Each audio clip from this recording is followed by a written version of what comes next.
নমস্কার বন্ধুরা, আমার কসমিক পাওয়ার অফ জেসাস চ্যানেলে আপনাদের সকলকে স্বাগত। আশা করি ইউনিভার্সের কৃপায় সকলেই ভালো আছেন, সুস্থ আছেন। বন্ধুরা, আপনি কি কখনো অনুভব করেছেন যে দুনিয়ার অনেক কিছু কথা যা আপনাকে আগের মতন আর আকর্ষণ করতে পারে না? আপনার আর আগের মতন রাগ আসে না কারোর প্রতি? নিজের প্রতি সমালোচনা শুনলেও আপনার মন যেন স্বাভাবিকভাবে শান্তই থাকে? ভিড়ের মাঝে দাঁড়িয়েও হৃদয় যেন অন্য কোথাও থাকে, মনে হয় যেন ভেতরে কিছু একটা ধীরে ধীরে বদলে যাচ্ছে।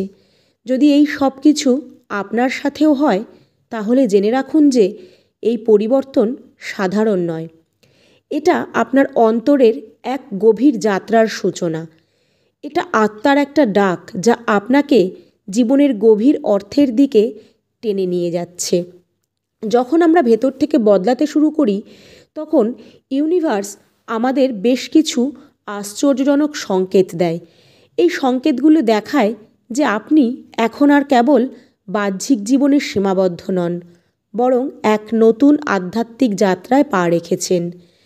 ইউনিভার্সের বক্তব্য অনুযায়ী, আত্মা যখন জাগে, জীবন নীরবতায় কথা বলে। এই জাগরণের সঙ্গে জীবনে এমন এক সংকেতও আসে যা আপনার অন্তরে চলতে থাকা পরিবর্তনকে প্রকাশ করে। এই আলোচনায় আমরা সেই বেশ কিছু সংকেত সম্পর্কে জানব, যেগুলো প্রমাণ করে যে আপনি এখন আধ্যাত্মিকভাবে ইউনিভার্সের সঙ্গে যুক্ত হয়ে গেছেন।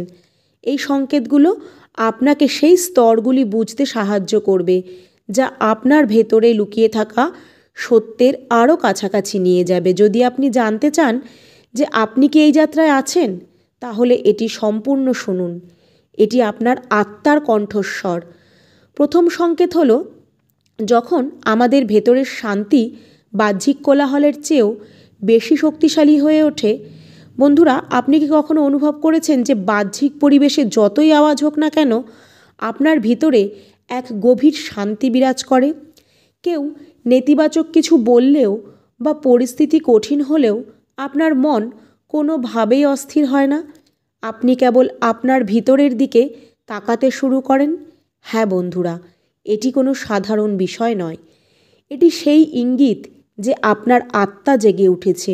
এখন বাহ্যিক জগতের প্রভাব আর আপনার আভ্যন্তরীণ শান্তিকে টলাতে পারে না। আগে যে ছোট্ট ছোট্ট বিষয়ে মনে আঘাত পেতেন, যেমন কারোর কিছু কটু বাক্য বলা বা সমাজের প্রত্যাশার চাপ, কিন্তু এখন যখন কেউ কিছু বলে, তখন আপনি কেবল তার দিকে তাকান, হালকা করে হাসেন এবং নিজের পথে চলতে থাকেন। আর এই পরিবর্তনই দেখায় যে এখন বাইরের কোলাহল আপনার অন্তরের স্থিতিকে পরিবর্তন করতে পারে না। ইউনিভার্স যখন আত্মা পরমাত্মার দিকে এগিয়ে যায়, তখন বাহ্যিক জগতের টান ধীরে ধীরে ক্ষীণ হয়ে যায়। এখন আপনি সংগ্রাম বা রাগের পরিবর্তে নীরবতায় বিরাজ করেন এবং ভিতরের স্থির কেন্দ্রে নিজেকে সংযুক্ত করেন। এটি কেবল একটি মানসিক পরিবর্তন নয়, বরং সেই গভীর আধ্যাত্মিক যাত্রার সূচনা, যেখানে প্রকৃত সুখ ও শান্তি ভিতর থেকে উদ্ভূত হয়। যদি আপনি এই অভিজ্ঞতার সম্মুখীন হন, তাহলে বুঝবেন আপনি আপনার ভেতরের সেই স্থিরতাকে খুঁজে পেয়েছেন, যা ঈশ্বরের নিকটবর্তী হওয়ার প্রমাণ। দ্বিতীয় সংকেত হলো, যখন পার্থিব আকর্ষণ আসে, তখন ঈশ্বরের অনুসন্ধান ধীরে ধীরে বাড়তে থাকে। যখন কোনো জীবনে এমন সময় আসে যখন আপনি অনুভব করেন যে যেসব জিনিসের পেছনে আপনি এতদিন ছুটেছেন, সেগুলো আর আপনাকে আগের মতন আকর্ষণ করে না। আগে ছিল ধন, মান, সুযোগ সুবিধার প্রতিযোগিতা। মনে হতো নতুন গাড়ি, চমৎকার বাড়ি বা দামি জিনিস পেলেই সব ঠিক হয়ে যাবে। কিন্তু সময়ের সাথে সাথে এই বোধ জাগে যে এগুলো কেবল ক্ষণিকের আনন্দ দেয়। ধীরে ধীরে এই জিনিসগুলোর প্রতি আকর্ষণ কমে যেতে থাকে। দামি পোশাক, দেখনদারি জীবন এবং বাহ্যিক ঝলকানিতে মন ভরে যায়। এখন যেটা একসময় খুবই গুরুত্বপূর্ণ মনে হতো, তা আজ তুচ্ছ বলে মনে হয়। অন্তর থেকে এক নতুন প্রশ্ন জাগে, এটাই কি জীবন, নাকি কিছু এমনও আছে যা চিরন্তন, যা কখনো শেষ হয় না? আর এখান থেকেই শুরু হয় প্রকৃত আধ্যাত্মিক যাত্রা। ঠিক তখনই আপনি ইউনিভার্সের সাথে কানেক্ট হন। এখন মন আপনা আপনি ভিতরের দিকে টানতে শুরু করে। দিনের শেষে বাহ্যিক ক্লান্তির চেয়ে অনেক বেশি চাওয়া থাকে অন্তরের শান্তি। এখন রাতে ঘুম ভাঙলে প্রার্থনায় বসার ইচ্ছে জাগে। মন্দিরের ঘণ্টার ধ্বনি হৃদয়ে এক পরম শান্তি নিয়ে আসে এবং কোনো ইউনিভার্সের ভিডিও আপনাকে হয়তো আকর্ষণ করে, যা পার্থিব আনন্দে পাওয়া যায় না। ইউনিভার্স বলে, যখন আত্মা জাগে তখন মন সংসার থেকে সরে গিয়ে ঈশ্বরের দিকে এগোতে থাকে। এই পরিবর্তন স্বাভাবিক, এটিকে জোর করে করা যায় না। এখন ধ্যানে বসে যে আনন্দ অনুভূত হয়, হয়তো তা কোনো পার্থিব সুখের তুলনায় অনেক বেশি গভীর ও স্থায়ী মনে হয়। ধীরে ধীরে পার্থিব বস্তুগুলো অপ্রাসঙ্গিক হয়ে পড়ে। তাদের প্রতি ঘৃণা জন্মায় না, কিন্তু তাদের প্রতি কোনো আসক্তিও থাকে না। এখন মন বলে, আমাকে ক্ষণিকের আনন্দ নয়, সেই শান্তি চাই যা কখনো শেষ হবে না। এই সেই মুহূর্ত যখন আপনি শুধু জীবনযাপন করেই থেমে থাকেন না, বরং জীবনের অর্থ খুঁজতে শুরু করেন। আর সেই খোঁজ আপনাকে আপনার প্রকৃত আশ্রয়ের কাছে নিয়ে যায়।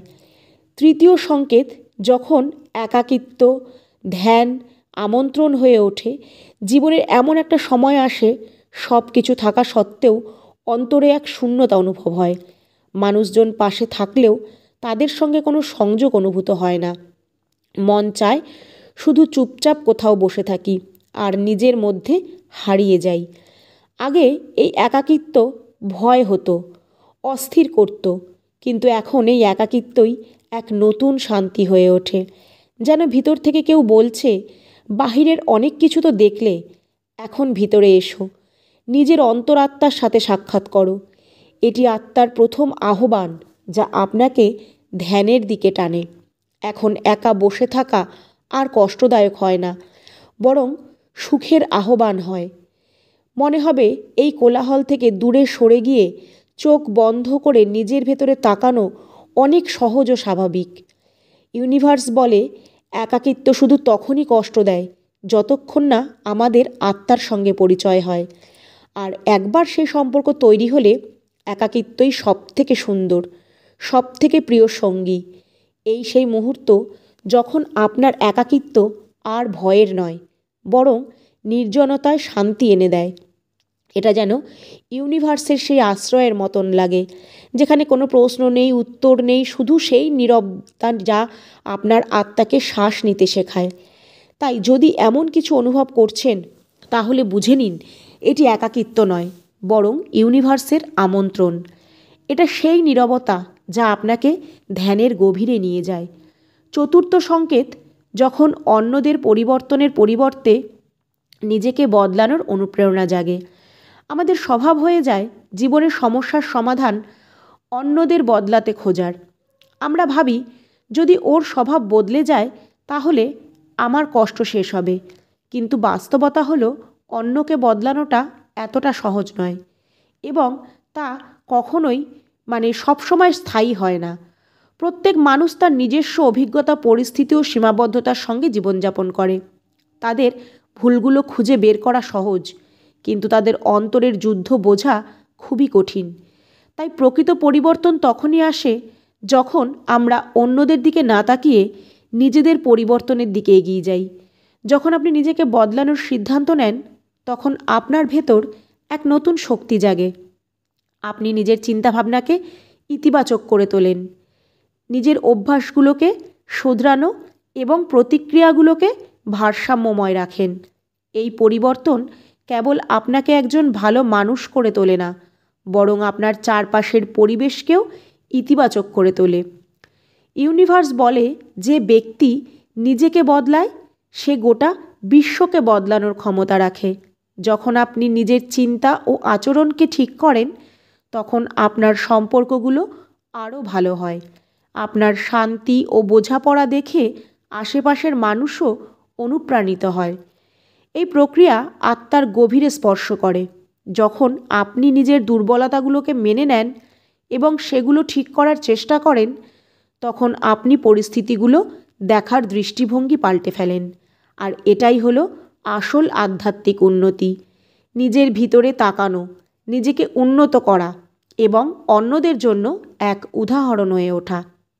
তাই যদি আপনি অনুভব করেন যে কিছু ঠিক চলছে না, তাহলে আগে নিজের ভিতরে তাকান। অন্যদের বদলানোর চেষ্টা না করে নিজেকে বদলানো শুরু করুন। যখন আপনি নিজেকে বদলাবেন, তখন আপনার দুনিয়াটাই বদলাতে শুরু করবে। এটাই সেই পরিবর্তন যা প্রকৃত শান্তি, সুখ এবং তৃপ্তি এনে দেয়।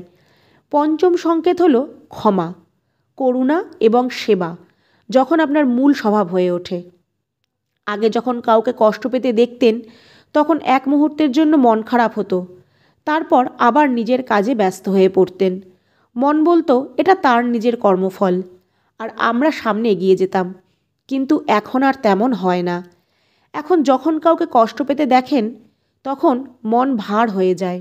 কারো নীরবতা, অসহায়ত্ব বা চোখের জল সরাসরি আপনার হৃদয়ে আঘাত করে। এখন করুণা কেবল একটি শব্দ নয়, বরং একটি অনুভব হয়ে উঠেছে আপনার কাছে। কারো ক্ষুধা, অসুস্থতা, একাকিত্ব দেখে মনে হয় যেন সেই কষ্ট আমার নিজের। মন বলে, ইস, যদি কিছু করতে পারতাম। কি বন্ধুরা, হয়তো এরকম মনে? পরিবর্তন সাধারণ নয়, এটি আত্মার জাগরণ। এটি সেই প্রেমের শক্তি যা শর্তহীনভাবে এক মানুষকে আর এক মানুষের সঙ্গে যুক্ত করে।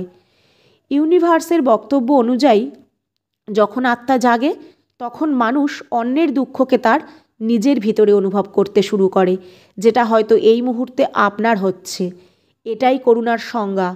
এখন আর আমরা কারোর পড়ে যাওয়ায় হাসি না, বরং তাকে তুলতে চাই। এখন সেবা কেবল এক দায়িত্ব নয়, আত্মার এক গভীর প্রয়োজন হয়ে উঠেছে। এখন আর কোনো প্রত্যাশা ছাড়াই সাহায্য করতে ভালো লাগে। কারোর মুখে হাসি ফোটানো, কারোর চোখের জল মুছে দেওয়া বা কারোর কষ্ট কিছুটা কমিয়ে দেওয়া এখন জীবনের অদৃশ্য হয়ে উঠেছে। এই আত্মার সঙ্গেই বিকাশ হচ্ছে আমাদের মনের মিল ঘটায় ইউনিভার্সের সাথে। এবং তখন আমরা বুঝতে পারি যে আমরা যাদের জন্য বাঁচি, জীবনে কষ্ট করি, লড়াই করি, তারাই আমাদের আপনজন। আপনি শুধু আধ্যাত্মিক হচ্ছেন না, বরং ইউনিভার্সের এক মাধ্যম হয়ে উঠেছেন। আপনার হৃদয় এতটাই কোমল হয়ে যায় যে অন্যের দুঃখও নিজের বলে মনে হয়। তখন বুঝে নিতে হবে ইউনিভার্স আপনার হৃদয় স্পর্শ করেছে। এটাই বিশুদ্ধ, নিঃস্বার্থ এবং দিব্য করুণা।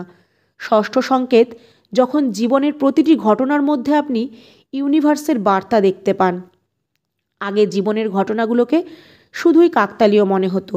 দুঃখ, সুখ, সাফল্য বা ব্যর্থতা সব কিছুই যেন কোনো কারণ ছাড়াই ঘটছে বলে মনে হতো। কিন্তু ধীরে ধীরে যখন আত্মা জাগ্রত হয়, তখন প্রতিটি ঘটনার মধ্যে এক গভীর তাৎপর্যপূর্ণ ফুটে ওঠে। ইউনিভার্স বলে, যখন আত্মা জাগে, তখন সে জীবনের প্রতিটি মুহূর্তে ইউনিভার্সের পরিকল্পনা দেখতে পায়, যা আগে শুধুই একটা ঘটনা বলে মনে হতো। এখন তা ঈশ্বরের সুশৃঙ্খল ব্যবস্থা বলে মনে হয়। তখন আপনি বুঝতে শেখেন যে কষ্ট আসলে একটা পরীক্ষা মাত্র। এই পরীক্ষাগুলো আপনাকে আরও দৃঢ় করে তোলে এবং আপনার আত্মাকে এক উচ্চতর স্তরে নিয়ে যায়। যখন কোনো দরজা বন্ধ হয়ে যায়, তখন কোথাও না কোথাও আরও 10টা দরজা আপনার জন্য খুলে যায়। এখন জীবনের প্রতিটি ছোট বড় মুহূর্তে এক গভীর বার্তা ফুটে ওঠে। আপনি বুঝে যান সুখ, দুঃখ উভয়ই আপনার জীবনযাত্রার একটা অংশ। জীবনের প্রতিটি অভিজ্ঞতা এক একটা শিক্ষা হয়ে ওঠে। প্রতিটি পরিস্থিতি এক একটা সুযোগ হয়ে ওঠে। যখন এই উপলব্ধি জন্মায়, তখন জীবনের অনিশ্চয়তাও আর ভয় পাইয়ে দেয় না। তখন আপনি অতীতের কষ্ট বা ভবিষ্যতের চিন্তা থেকে মুক্ত হয়ে বর্তমানেই বাঁচতে শেখেন। প্রতিটি মুহূর্তে একটি উপহার মনে হয় এবং তার মধ্যে ইউনিভার্সের পরিকল্পনা দেখতে পান। এই দৃষ্টিভঙ্গি আপনার ভিতরে পরম শান্তি নিয়ে আসে এবং জীবনের এক নতুন দিশা এনে দেয়। তাই যদি এখন আপনি জীবনের প্রতিটি ঘটনার মধ্যে ইউনিভার্সের বার্তা দেখতে পান, তাহলে বুঝে নিন আপনি আত্মার গভীরে প্রবেশ করে ফেলেছেন। হ্যাঁ বন্ধুরা, এটাই হলো আত্মিক বিকাশের ইঙ্গিত। সপ্তম সংকেত, অহংকারের অবসান এবং অন্তর আত্মার ডাক শোনা। অহংকার আমাদের আত্মার উপর পড়ে থাকা এমন একটা পর্দা যা আমাদের প্রকৃত সুখ শান্তি কেড়ে নেয়। এটা আমাদের নিজেদের মধ্যেই জুড়িয়ে ফেলে এবং অন্যদের সঙ্গে তুলনা, দেখনদারি, শ্রেষ্ঠত্বের প্রতিযোগিতায় ফেলে দেয়। কিন্তু ঠিক সেই সময় থেকেই যখন আমাদের আধ্যাত্মিক যাত্রা শুরু হয়, ধীরে ধীরে আমাদের ভেতর থেকে এক শব্দ ভেসে ওঠে। সেটাই আত্মার ডাক, যা আমাদের অহংকার থেকে মুক্ত হওয়ার আহ্বান জানায়। যখন আমরা এই আত্মার ডাক শুনতে শুরু করি, তখন উপলব্ধি হয় যে আমাদের এই গর্ব, আমি আসলে আমাদের ভয় ও বিদ্রোহের ফলাফল। এই বোঝাপড়া ধীরে ধীরে আমাদের অহংকারের শৃঙ্খল থেকে মুক্ত করে। আমরা বুঝে যাই এই দেখনদারি আমাদের একটি ছায়া, আমাদের প্রকৃত পরিচয় এর থেকে অনেক উপরে। ইউনিভার্সের বক্তব্য অনুযায়ী যখন একজন মানুষ নিজের ভেতরের সত্যকে দেখতে পায়, তখন অহংকার আপনা আপনি শেষ হয়ে যায়। এটি একটি চ্যালেঞ্জিং যাত্রা, কারণ অহংকার সব সময় নিজেকে ঠিক প্রমাণ করার চেষ্টা করে। কিন্তু যখন আত্মা জাগ্রত হয়, তখন নিজের ভুলগুলো মানুষের চোখে পড়ে। কিন্তু বর্তমান যুগে মানুষ নিজের ভুল দেখতেই পায় না, সব সময় অহংকারে ডুবে থেকে অন্যদের প্রতি ভুল খুঁজে বেড়ায়। আমরা যদি অন্যদের প্রতি দয়া, করুণা এবং সহানুভূতি অনুভব করতে শিখি, আমরা বুঝতে পারব যে আমরা সকলেই একই দেবতার অংশ। এই জ্ঞান আমাদেরকে জীবনে নম্র ও শান্ত করে তোলে, আর তখন আমাদের জীবনের অগ্রাধিকারগুলি বদলে যায়। আমরা বাহ্যিক প্রদর্শনের পরিবর্তনে সত্যকে গ্রহণ করি। বন্ধুরা, যদি আজ আপনি অনুভব করেন যে ভিতর থেকে কোনো কণ্ঠস্বর আপনাকে বলছে যে আপনার অহংকার ছেড়ে দিন, তাহলে বুঝে নিন এটি আত্মার জাগরণের সংকেত। এটি আপনার ভিতর থেকে ওঠা সেই সত্য যা আপনাকে চিরস্থায়ী শান্তি ও মুক্তির দিকে নিয়ে যাচ্ছে। এটিকে গ্রহণ করুন, কারণ এটাই আসল আধ্যাত্মিকতার বিকাশ। এই যাত্রা কিভাবে শুরু করবেন? ধ্যান করুন, নিজের ভিতরে তাকান এবং সেই কণ্ঠস্বর শুনুন যা বলে যে আপনি বাহ্যিকভাবে সমস্ত আড়ম্বর থেকে নিজেকে মুক্ত করে ফেলেছেন। ইউনিভার্সের সেই আহ্বানকে গ্রহণ করুন, অহংকার ছেড়ে আত্মার গভীরে প্রবেশ করার সাহস রাখুন। এটাই সেই পথ যেখানে চিরন্তন শান্তি ও আনন্দ লাভ হবে। যদি এই শব্দগুলি আপনার মনকে গভীরভাবে ছুঁয়ে যায় আর আপনি এই আধ্যাত্মিক যাত্রায় পথসঙ্গী হতে চান ইউনিভার্সের, তাহলে অবশ্যই কমেন্টে ইউনিভার্সকে লিখবেন থ্যাংক ইউ ইউনিভার্স বা ধন্যবাদ মহাবিশ্ব।